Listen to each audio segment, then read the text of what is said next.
السلام عليكم. خطوط بديلة في الإسكندرية بعد إيقاف قطار أبو قير. تابع معانا الفيديو للنهاية وياريت اللايك والاشتراك عشان يوصلك كل جديد إن شاء الله.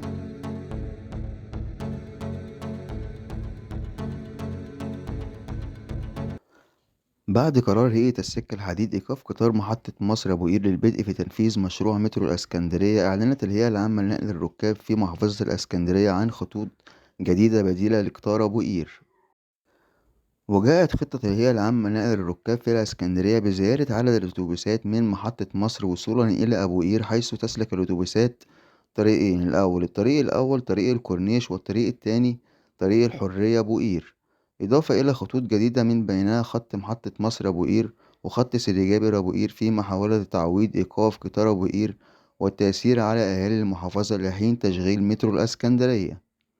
فيما أكدت محافظة الإسكندرية وضع خطة محكمة من أجل زيادة أعداد الميكروباصات في جميع الخطوط، مع تشديد الرقابة والتأكيد على الالتزام بتسعيرة الأجرة وعدم تقسيم المشوار ومنع أي استغلال للركاب.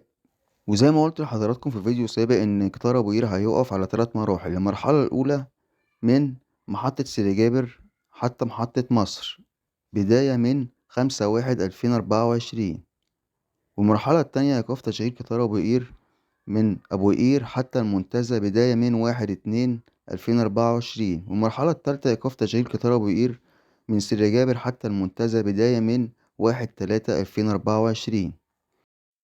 بس يا جماعة، خلينا بقى نترقب الأيام القادمة إن شاء الله في إيه، وأي جديد عن مشروع مترو الإسكندرية أقوله لحضراتكم. سلام وأشوفكم على خير.